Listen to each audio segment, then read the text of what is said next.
It's Brian Preston, the money guy.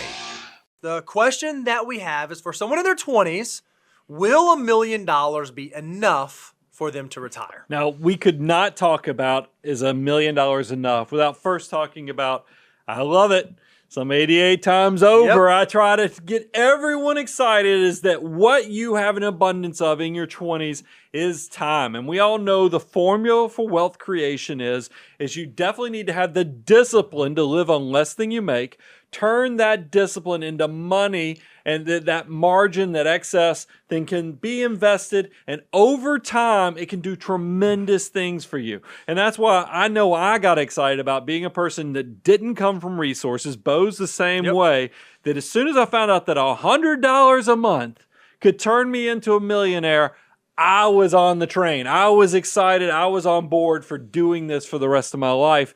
And look, I don't want anybody to lose that magic, but we are going to kind of give you the rest of the story today. That's right. So for $95 a month for a 20-year-old starting on the wealth building journey, they can build, if they do that from age 20 to 65, to $1 million. So then the question becomes, is $1 million enough? Well, we know that $1 million, if we assume a 3% inflation rate, $1 million today will be worth about $295,000 when that 20-year-old gets to age 65. Well, if we assume a 5% withdrawal rate, we know that about $295,000 can generate an annual income in perpetuity of about $15,000 in today's dollar. So the question is if you're in your 20s now, when you retire at 65, can you live off of about $15,000 a year? Yeah, the equivalent of making $15,000 a year probably not going to be enough for most people. So I know you trolls, you like the bad news. So you're like, yeah, see, they finally told us the truth. $1 million is worth, a little under $300,000. So you're right. You're going to need more than $1 million. I don't like to lead or close something out with just negative information. So, Bo, let's kind of walk them through. First of all, why is the $15,000 not going to be enough? And then how do we get them out of this situation? Yeah, the first thing is when we're in our 20s, the fact is there's a lot of life yet to happen. We don't know what our 30-year-old, 40-year-old, 50-year-old self looks like. And the haunting reality, the haunting truth is as our commitments increase, as we have families and jobs and houses and obligations, so too often does our disposable income decrease at the same time. That's what actually gets us into the messy middle. So as we have more and more commitments, more and more things that are tugging on us, we are responsible for more and more stuff. I know for me personally, Brian, 15 grand in college, could have done that no problem. Could have lived off that without a doubt.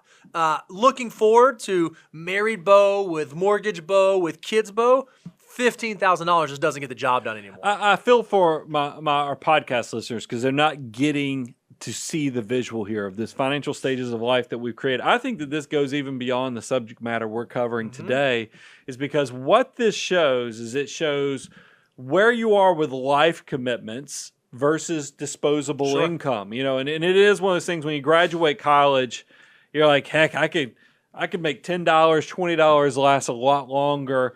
But the problem is as you get through life and you get closer to your 30s with marriage, you buy a home, you start having a family, you'll see there's so many things pulling on your back pocket that it just is stress. But this is the part, and that's why I take the macro vision.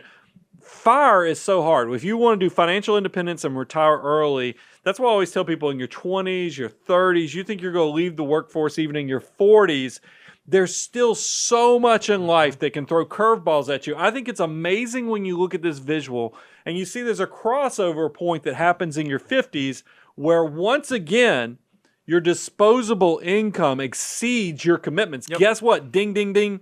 This is why the typical retirement, I think, is much more viable 55, 60, 65, because you know who you are, where you're going, how much you need. It all works, and I love that the financial stages kind of brings that all into a visual. And we don't know what we don't know. We don't know what other things might happen in the future. Maybe we get our budgeting down and we say, oh yeah, no, 15 grand can do that. But perhaps we lose a job and we can't save at the same pace, or we get sick, or we have aging parents, or we have family issues. There are other things that will likely happen between the time you're 20 and the time that you retire that might substantiate, you know what? $1 million just isn't enough. It's not going to get the job done. Now, most shows would probably just say $1 million not enough. And then move on to the next thing. But we are better than that. We're nerds. We actually created calculations to let you guys know, okay, well, if $1 million isn't going to be good for somebody in their 20s that wants to have a normal retirement, how much should they have to get that same purchasing power? So this is what we said. Let's walk through a case study. So let's assume that your goal when you retire is to replace 100% of your pre-retirement income. And let's assume that in your working years, every year, your wages keep up with inflation of about 3%. So you get 3% wage growth every year. And let's assume that when you put your army of dollar bills to work, you can earn, on average, about 8% rate of return.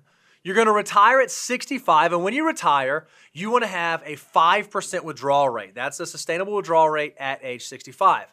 Well, for a 25-year-old in this country right now, we know that the median income is about $34,000. So that 25-year-old is going to have 3% pay raises all the way out until 65.